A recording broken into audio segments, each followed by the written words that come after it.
And Andhra Pradesh రెండు రాష్ట్రాల్లో ఉండే తెలుగు స్టూడెంట్స్ కి ఇంటర్మీడియట్ తర్వాత ఎఫ్సెట్ ఎగ్జామినేషన్ అనేది ఎంత ఇంపార్టెంట్, 10th క్లాస్ తర్వాత పాలిసెట్ ఎగ్జామినేషన్ కూడా అంతే ఇంపార్టెంట్. పాలిసెట్ ఎగ్జామినేషన్ అనేది పాలిటెక్నిక్ కోసం రాసే ఒక ఎంట్రన్స్ ఎగ్జామినేషన్. సో దీని గురించి కంప్లీట్ డీటెయిల్స్, కెరియర్ స్కోప్ ఉందా లేదా, జాబ్స్ వస్తాయా లేదా, అసలు పాలిటెక్నిక్ లేదా డిప్లొమా చదవడం కరెక్టేనా కాదా, ఇవన్నీ కూడా ఇవాళ వీడియోలో నేను డిస్కస్ చేయబోతున్నాను. అండ్ బెస్ట్ స్ట్రాటజీ కూడా చెప్పబోతున్నాను. So stay tune to the end. Welcome to the Vedanta Telugu channel. నా పేరు రమాదేవి. మీ అందరూ KRD మ్యామ్ అని కూడా పిలుస్తారు.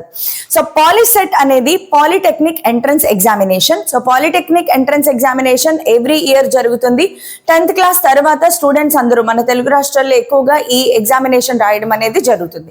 పాలిటెక్నిక్ ఎంట్రన్స్ ఎగ్జామినేషన్ దేనికోసమో అంటే ఇంటూ డిప్లొమో కోర్సెస్ లో జాయిన్ అవ్వడానికి రాస్తారు. అయితే ఈ ఎగ్జామ్ ప్యాటర్న్ ఎలా ఉంటుంది అన్ని డిస్కస్ చేసుకునే ముందు ఒకసారి దీని కెరియర్ స్కోప్ కూడా చూద్దాం. బికాస్ ఇప్పుడు అంతా కూడా అందరూ సాఫ్ట్వేర్ జాబ్లని, ఇంజనీరింగ్ చేస్తేనే జాబ్స్ లేవు, ఇంకా డిప్లొమా చేస్తే జాబ్స్ ఉంటాయా, ఇలాంటి క్వశ్చన్స్ కూడా ఉంటాయి. అయితే డిప్లొమా అనేది ఒక చాలా విలువైన వాల్యుబుల్ కోర్స్ అండ్ చాలా మంచి కోర్స్. బికాస్ డిప్లొమాలో 3 years కోర్స్ ఉంటుంది. ఈ 3 years కూడా స్టూడెంట్స్ హ్యాండ్స్ ఆన్ ఫిజికల్ గా, ఎక్స్పెరిమెంటల్ గా వాళ్ళు ప్రాక్టికల్ గా కోర్సును నేర్చుకుంటారు. సో ప్రాక్టికల్ నాలెడ్జ్ ఎప్పుడైతే ఒక స్టూడెంట్ ఉంటుందో, మనం చెప్పుకునే ఈ స్కిల్ అనే వర్డ్ ఏదైతే ఉందో అది ఈ ప్రాక్టికల్ నాలెడ్జ్ తోనే డెవలప్ అవుతుంది. సో పాలిటెక్నిక్ చేసే ప్రతి స్టూడెంట్ లేదా డిప్లొమా చదివే ప్రతి స్టూడెంట్ కూడా వీళ్ళకి ఎక్కువగా ప్రాక్టికల్ నాలెడ్జ్ ఉంటుంది. సో వీళ్ళకి జాబ్స్ లేకపోవడం అనేది చాలా రేర్ గా జరుగుతుంది. సో పాలిటెక్నిక్ లో ఒక మంచి బ్రాంచ్ లో, అది కూడా ఒక మంచి కాలేజ్ లో, గుర్తుపెట్టుకోండి, పాలిటెక్నిక్ కాలేజెస్ దయచేసి ఏ కాలేజ్ లో పడితే ఆ కాలేజ్ లో నాకు ఏదో ఒక ర్యాంక్ వచ్చింది కదా అని జాయిన్ అయిపోకుండా మంచి మంచి కాలేజెస్ ఏవైతే ఉన్నాయో వాటిలో జాయిన్ అవ్వడానికి ప్రయత్నం చేయండి. ఎస్పెషల్లీ పాలిటెక్నిక్ గవర్నమెంట్ కాలేజెస్ ఏవైతే ఉంటాయో ఇవి అద్భుతంగా ఉంటాయి. అండ్ ఆల్సో మీకు చాలా తక్కువ ఖర్చుతో స్కిల్ ఓరియంటెడ్ లేదా ప్రాక్టికల్ నాలెడ్జ్ ఉన్న చదువు చదవాలి అంటే అది ఈ పాలిటెక్నిక్. సో పాలిటెక్నిక్ చదివితే మరి మాకు నెక్స్ట్ పాలిటెక్నిక్ తో ఆపేస్తే డిప్లొమా తర్వాత జాబ్స్ ఉంటాయా లేదా ఖచ్చితంగా ఇంజనీరింగ్ చేయాలా? నా సజెషన్ అయితే మీకు ఎఫోర్డబిలిటీ ఉంటే గనక డెఫినెట్ గా, మీకు టైం ఉంది, మీ ఇంట్లో భారాలు, మీ ఎక్కువ ప్రెషర్ లేదు అనుకుంటే గనక డిప్లొమా తర్వాత ఈసెట్ అనే ఎగ్జామినేషన్ రాసిన తర్వాత మీరు మళ్ళీ ఇంజనీరింగ్ కోర్స్ చేయొచ్చు. అయితే వీళ్ళకి లాటరల్ ఎంట్రీ ఉంటుంది. అంటే డిప్లొమా 3 ఏళ్ళు చదివిన వాళ్ళు ఈసెట్ ఎగ్జామ్ రాసిన తర్వాత మీరు డైరెక్ట్ గా ఇంజనీరింగ్ 2nd year లో మీరు ల్యాండ్ అవుతారు. అవి కూడా ఈ సెట్ ఎగ్జామ్ కూడా చాలా జాగ్రత్తగా బాగా ప్రిపేర్ అయితే ఒక బెస్ట్ కాలేజ్ లో సీట్ వస్తుంది. సో మీరు ఒక ఇంటర్మీడియట్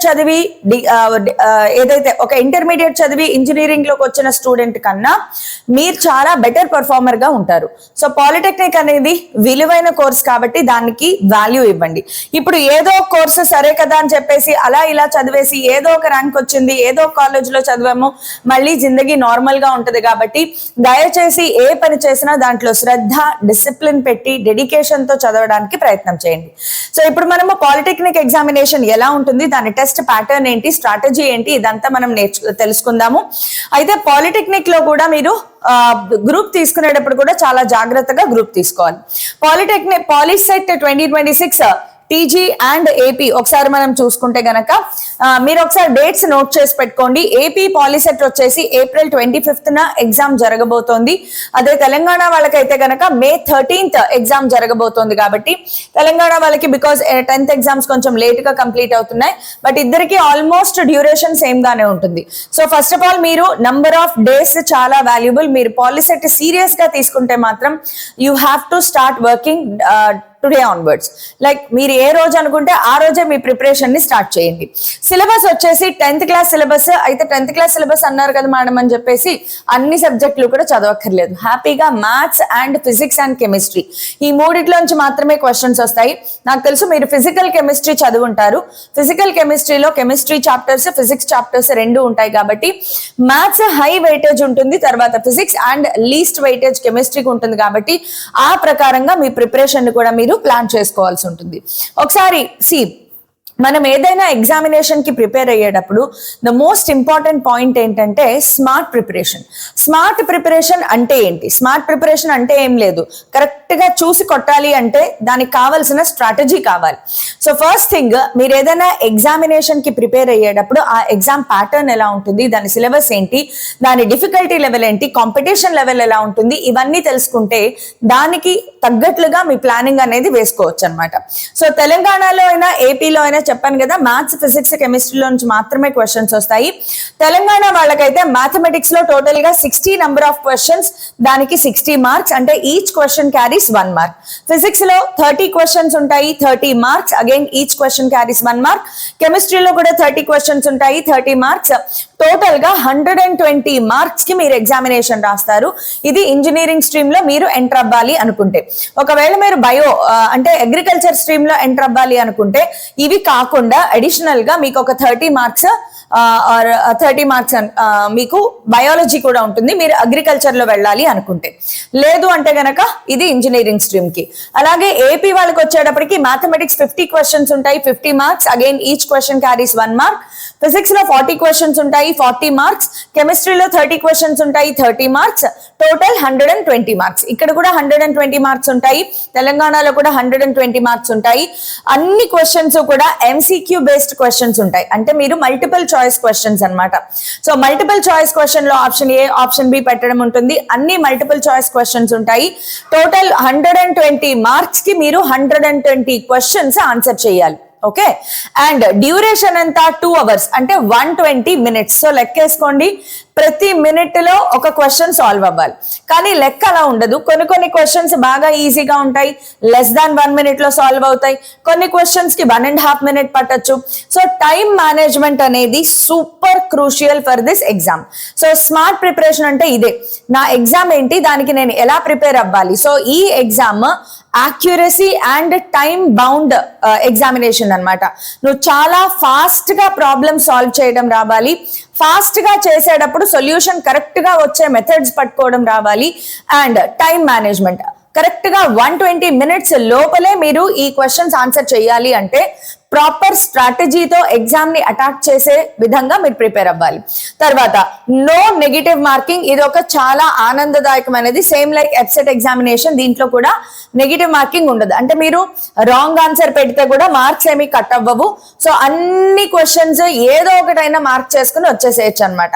సో నా సలహా ఏంటంటే, మీరు మాక్ టెస్ట్ లో రాసేటప్పుడు 120కి 120 క్వశ్చన్స్ ఆన్సర్ చేసేయండి, బికాజ్ నెగిటివ్ మార్కింగ్ అనేది లేదు. Now comes the time for strategy. Exam ఎలా ఉంటుంది ఇది మనం అర్థం చేసుకున్నాము. సో ఈ ఎగ్జామ్ ని బట్టి మనం స్ట్రాటజీలోకి వెళ్ళాలి. ఫస్ట్ ఆఫ్ ఆల్, దీని కాంపిటీషన్ లెవెల్ ఎలా ఉంటుంది? పాలిటెక్నిక్ కి కాంపిటీషన్ లెవెల్ బాగానే ఉంటుంది.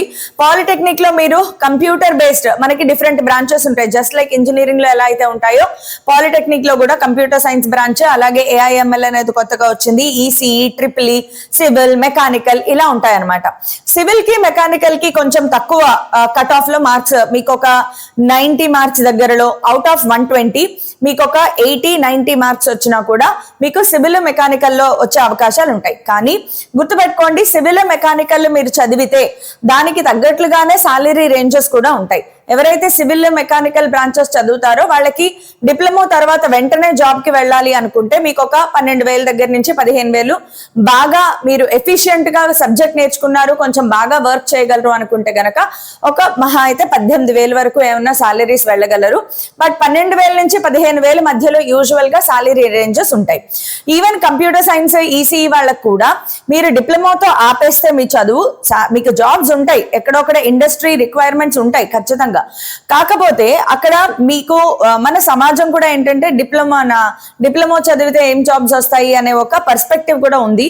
కాకపోతే జాబ్స్ వస్తాయి, ఇండస్ట్రీ సైడ్ డిమాండ్ బాగానే ఉంది, పర్వాలేదు. కానీ హై పేయింగ్ సాలరీస్ అయితే రావు. మీరు ఆల్మోస్ట్ అదే యావరేజ్, మహా అయితే మీ సాలరీ బాగా ఎక్స్పీరియన్స్ వచ్చిన తర్వాత ఒక 20-25,000 వరకు బాగా ఎక్స్పీరియన్స్ వచ్చాక వెళ్ళొచ్చు.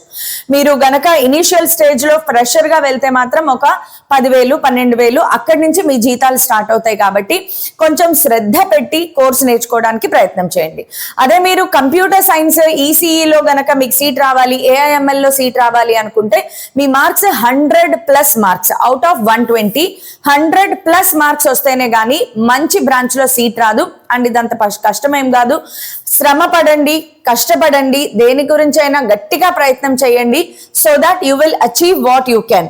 బికాస్ నేను ముందు నుంచి ఇదే చెప్తున్నాను, ఇంజనీరింగ్ వాళ్ళైనా డిప్లొమా వాళ్ళైనా ఎవరైనా సరే ఇప్పుడున్న రోజుల్లో ఇప్పుడున్న కాంపిటీషన్ కి, ఆర్టిఫిషియల్ డామినేషన్ కి మీరు చేసే కోర్సులో ది బెస్ట్ ఉండకపోతే ఖచ్చితంగా you will be in a big loss in your career. And also గుర్తుపెట్టుకోండి, ఏదో ఒక పనికిమాలిన కాలేజీలో సీట్ వచ్చింది కదా అని వెళ్ళిపోతే నువ్వు అక్కడికి వెళ్ళడం వరకే. అక్కడ క్లాసులు జరగవు, టీచర్లు సరిగ్గా ఉండరు, ఒక డిసిప్లిన్ ఉండదు. 3 ఏళ్ళు ఇప్పుడు కంటిన్యూస్ గా క్లాసులు సరిగ్గా జరగట్లేదు, టీచర్లు పట్టించుకోవట్లేదు, ఫ్రెండ్స్ అందరూ ఏదో ఆకతాయిగా తిరిగే ఫ్రెండ్స్ అందరూ ఉన్నారు. ఇలాంటి వాళ్ళ మధ్యలో నువ్వు 1 ఏడాది, 2వ ఏడాది, 3 ఏళ్ళు గడిపేసరికి ఖచ్చితంగా నీలో కూడా డీవియేషన్ అనేది వస్తుంది. కాబట్టి ambience is very important point. అక్కడ కాలేజ్ వాతావరణము, నీ ఫ్రెండ్స్, నీ సర్కిల్, నీ ప్రొఫెసర్స్ అందరూ చాలా ఇంపార్టెంట్. కాబట్టి టాప్ మోస్ట్ గవర్నమెంట్ పాలిటెక్నిక్ కాలేజీల్లో సీట్ వచ్చేలాగా గట్టిగా చదివి కొట్టాల్సిందే. ఇప్పుడు మనము బెస్ట్ స్ట్రాటజీ ఎలా ఉండాలి ఒకసారి అర్థం చేసుకుందాం. ఫస్ట్ థింగ్, ఎప్పుడు కూడా know your exam pattern, syllabus, competition level, ఇవన్నీ నేను ఇప్పటిదాకా మీతో డిస్కస్ చేసింది ఇదే అన్నమాట. తర్వాత ఏం చేయాలి, సిలబస్, 10th క్లాస్ సిలబస్ లో ఉన్న mathematics, physics and chemistry chapters ఏవైతే ఉన్నాయో వీటిలో నుంచి మీరు ప్రాబ్లమ్స్ ప్రాక్టీస్ చేయాలి. దీనికి ఖచ్చితంగా మీ దగ్గర ఒక మెటీరియల్ అంటూ ఉండాలి. మీ కాలేజ్ వాళ్ళు ఇచ్చిన మెటీరియల్ అయినా లేదా మార్కెట్ లో దొరికే మెటీరియల్ అయినా ఏదో ఒక బుక్ మాత్రం మీరు ఖచ్చితంగా కొనుక్కోవాలి. దాంట్లో నుంచి మీరు ప్రాబ్లమ్స్ ప్రాక్టీస్ చేయాలి. బికాస్ 10th క్లాస్ ఎగ్జామ్ కి, పాలిటెక్నిక్ ఎగ్జామ్ కి ఏం సంబంధం ఉండదు. 10th క్లాస్ ఎగ్జామ్ లో మీరు 4 మార్క్ క్వశ్చన్స్, 6 మార్క్ క్వశ్చన్స్, పెద్ద పెద్ద ఎస్ఏలు రాస్తారు. కానీ ఇక్కడికి వచ్చేటప్పటికి మీరు ప్రాబ్లమ్స్ సాల్వ్ చేయాలి. చాలా కొత్తగా ఉంటుంది. సో చాలా గట్టిగా ప్రయత్నం అనేది చేయాలన్నమాట. సో ఫస్ట్ థింగ్ ఏంటంటే, మేక్ యువర్ ఓన్ ప్లాన్. ఎవరి ప్లాన్ వాళ్ళు చేసుకోండి. ఆ ప్లాన్ ఎలా ఉండాలి, according to the dates. Me plan ఎలా ఉండాలి అనేది నేను ఒకసారి చెప్తాను చూడండి. సో తెలంగాణ వాళ్ళకైతే మే 13th ఎగ్జామ్ ఉంది. అలాగే ఏపీ వాళ్ళకైతే ఏప్రిల్ 25th ఎగ్జామ్ ఉంది. సో ఈ రోజు నుంచి మీరు స్టార్ట్ చేసినా కూడా మీరు ఎలా ప్రిపేర్ అవ్వాలి అంటే, your syllabus should, your preparation, మీ ప్రిపరేషన్, రోజువారీ ప్రిపరేషన్ ఏదైతే ఉందో it should complete, it should be completed, it should be completed by 20th April. 20th April కల్లా మొత్తం మీ ప్రిపరేషన్ కంప్లీట్ అయిపోవాలన్నమాట. అదే తెలంగాణ పిల్లలైతే మీ preparation should be completed by around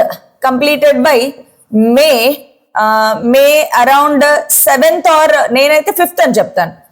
May 5th are May 7th వేసుకుందాం. సో మే 7th కల్లా మీ syllabus అనేది కంప్లీట్ అయిపోవాలి. సో సిలబస్ ని ఎలా ప్లాన్ చేసుకోవాలి, మళ్ళీ ఇప్పుడు తెలంగాణ పిల్లలైనా ఏపీ పిల్లలైనా ప్రిపరేషన్ స్ట్రాటజీ ఒకలాగే ఉంటుంది. ఎవ్రీ డే మీరేం చేయాలి, you have to divide your day into 3 parts. Every డేని ఏం చేయాలి, డివైడ్ ఇంటూ 3 parts. మీ డేని 3 parts గా డివైడ్ చేయండి. ఆ 3 parts లో 3 hours మ్యాథమెటిక్స్ ప్రిపరేషన్ కి, 2 hours ఫిజిక్స్ ప్రిపరేషన్ కి, 2 hours కెమిస్ట్రీ ప్రిపరేషన్ కి పెట్టుకోండి. ఈ 3 hours లో మీరు చేయాల్సింది ఏంటి అంటే PYQ ప్రాక్టీస్ చేయాలి. అండ్ మీ దగ్గర ఏదైతే మెటీరియల్ ఉందో ఆ మెటీరియల్ లో ప్రాబ్లమ్స్ సాల్వ్ చేయాలి. ప్రాబ్లమ్స్ మొత్తం MCQs అన్ని సాల్వ్ చేయడం రావాలన్నమాట. సో ఈ 3 hours లో మీరు minimum to minimum per chapter, చిన్న చాప్టర్ అయితే గనక ఒక 50 to 60 questions, పెద్ద చాప్టర్ అయితే ఒక 100 questions ఇలా ప్రాక్టీస్ చేయాలి. బాగా చిన్న చాప్టర్ అయితే రోజుకి 2 చాప్టర్లు ఫినిష్ చేసుకోవచ్చు. లైక్ రియల్ నెంబర్స్ అనేది ఒక చిన్న చాప్టర్. సో దానిని పాలినామియల్స్, రియల్ నెంబర్ తర్వాత పాలినామియల్స్ వస్తుంది. So real number plus polynomials రెండు ఒకే రోజు కూర్చొని ఫినిష్ చేసుకోవచ్చు. తర్వాత 2 hours ఫిజిక్స్, మీరు హ్యాపీగా రోజుకి ఒక చాప్టర్ చదవచ్చు. ఫిజిక్స్ లో ఒక చాప్టర్, కెమిస్ట్రీలో ఒక చాప్టర్ పెట్టుకోవచ్చు. అందులో ఏం కంగారు లేదు, మీకు చాలా రిలాక్స్డ్ గా చదవచ్చు. లేదు అంటే ఫిజిక్స్ లో మీకు ఉండేవి తక్కువ నెంబర్ ఆఫ్ చాప్టర్స్ కాబట్టి 2 రోజులకి ఒక చాప్టర్ ఫినిష్ చేసేలాగా కూడా పెట్టుకోవచ్చు. బట్ మ్యాథమెటిక్స్ మాత్రం చూసుకోండి, 2 సార్లు రివిజన్ చేసుకోవాలి కాబట్టి రోజుకి ఒక చాప్టర్ కంప్లీట్ చేసేసుకోవాలి. ఫిజిక్స్ 2 రోజులకు ఒక చాప్టర్, కెమిస్ట్రీ కూడా 2 రోజులకు ఒక చాప్టర్ మీరు ఫినిష్ చేసుకుని ఇప్పుడు మోస్ట్ ఇంపార్టెంట్, చాలా చాలా చాలా ఇంపార్టెంట్ పాయింట్ ఏంటంటే do not forget to revise. మరి ఎప్పుడు రివిజన్ చేసుకోవాలి మ్యామ్? ఆఫ్టర్ ఎవ్రీ 3 days, ప్రతి 3 రోజులకి ఒక రోజు రివిజన్ డేగా పెట్టుకోండి. 3 days తర్వాత ఏమవుతుంది, మ్యాథమెటిక్స్ లో దాదాపుగా నీకు 4 to 5 చాప్టర్స్ కంప్లీట్ అవుతాయి. 5 చాప్టర్స్ వేసుకుందాం. అలాగే ఫిజిక్స్ లోకి వచ్చేటప్పటికి ఒక 2 చాప్టర్స్, కెమిస్ట్రీలో ఒక 2 చాప్టర్స్ వేసుకుందాం. సో ఈ 3 chapters, 2 chapters, 2 chapters, 4th day లేదా 3rd డే 4 days పెట్టుకొని పోని. ఎవ్రీ 4 days తర్వాత 5th డే నువ్వు కూర్చుని ఈ అయిపోయిన నువ్వు ఆల్రెడీ చేసిన చాప్టర్స్ లో నుంచి మళ్ళీ ర్యాండమ్ గా చూడకుండా ప్రాబ్లమ్ సాల్వ్ చేయడం, రివిజన్ చేయడం అనేది చాలా ఇంపార్టెంట్. సో రివిజన్ చేసిన తర్వాత మన సిలబస్ మొత్తం కంప్లీట్ అయిపోయిన తర్వాత లాస్ట్ మధ్యలో ఎవ్రీ వీక్ గానీ ఎవ్రీ 10 days కి ఒకసారి కానీ మాక్ టెస్ట్ రాయండి. మాక్ టెస్ట్ ఎందుకు రాయాలి అంటే మార్కుల కోసం కాదు. ఫస్ట్ థింగ్, చాలా ఇంపార్టెంట్ విషయం ఏంటి ఈ ఎగ్జామ్ లో, టైం మేనేజ్మెంట్. 120 minutes లో 120 questions ఆన్సర్ చేయాలి అంటే ముందుగానే నువ్వు టైం మేనేజ్మెంట్ చేసుకోవడం అవసరం, అలవాటు చేసుకోవాలి. కాబట్టి మీరు మాక్ టెస్ట్ రాసేటప్పుడు టైమర్ ఆన్ చేసి పెట్టుకోండి. కరెక్ట్ గా 2 hours తర్వాత నువ్వు ఎగ్జామ్ ఆపేసేయాలి. ఎన్ని క్వశ్చన్స్ అటెంప్ట్ చేయగలిగావు నిన్ను నువ్వు అనాలిసిస్ చేసుకోవాలి. సో పాయింట్ నెంబర్ 1, మాక్ టెస్ట్లు రాయడం most important to know your time management. రెండో చాలా ఇంపార్టెంట్ విషయం మాక్ టెస్ట్లో రాసేది ఏంటంటే know your strengths and weakness. మీరు ఏ టాపిక్ ని బాగా ఈజీగా అటెంప్ట్ చేయగలుగుతున్నారు, ఏ టాపిక్ నుంచి క్వశ్చన్స్ సాల్వ్ చేయలేకపోతున్నారు, మీరు ఎగ్జామ్ రాసిన తర్వాత కూర్చుని అనాలిసిస్ చేసుకోవాలి. అనాలిసిస్ చేసుకుని మళ్ళీ మీ ప్రిపరేషన్ లో దానిని అప్లై చేయాలి. మీ స్ట్రాంగ్ పాయింట్స్ ని బాగా స్ట్రాంగ్ చేసుకోవాలి, వీక్ పాయింట్స్ ని ఇంకొంచెం స్ట్రాంగ్ చేసుకోవడానికి ప్రయత్నం చేయాలి. సో ప్రిపేర్ అవ్వండి. ఎవ్రీ 5th డే రివైజ్ చేయండి, ఎవ్రీ 7th డే ఎగ్జామ్ రాయండి, మళ్ళీ ప్రిపేర్ అవ్వండి, రివైజ్ చేయండి, ఎగ్జామ్ రాయండి. సో ఈ సైకిల్ ఇలా కంప్లీట్ గా చేస్తూ ఉంటే గనక మీరు ఈ మాత్రం సిన్సియారిటీతో ప్రిపేర్ అయినా కూడా మీ ఎగ్జామ్ చాలా బాగా వెళ్ళిపోతుందమ్మా. మీరు ఏ మాత్రం టెన్షన్ పడకుండా, స్ట్రెస్ పడకుండా ఉండాలి అంటే మాత్రం డెఫినెట్ గా ఒక ప్రాపర్ ప్లానింగ్ అనేది ఉండాలి. సో మీరందరూ నిజంగా పాలిసెట్ కి సీరియస్ అయితే మాత్రం 100% కూర్చోండి, ప్రాక్టీస్ చేయండి and see that you are getting. మీ మాక్ టెస్ట్ లో మీకు ఎంత మార్క్స్ రావాలి, అవుట్ ఆఫ్ 120 100 లేదా 100 పైన మార్క్స్ వచ్చేలాగా ప్రాక్టీస్ చేయండి. Okay, so all the best to everybody. Keep rocking and keep watching Vedanta Telugu for more informative videos like this. మీకు ఇంకేమైనా డౌట్స్ ఉంటే మాత్రం కమెంట్ సెక్షన్ లో చెప్పండి. Definitely I will make a video on those comments also.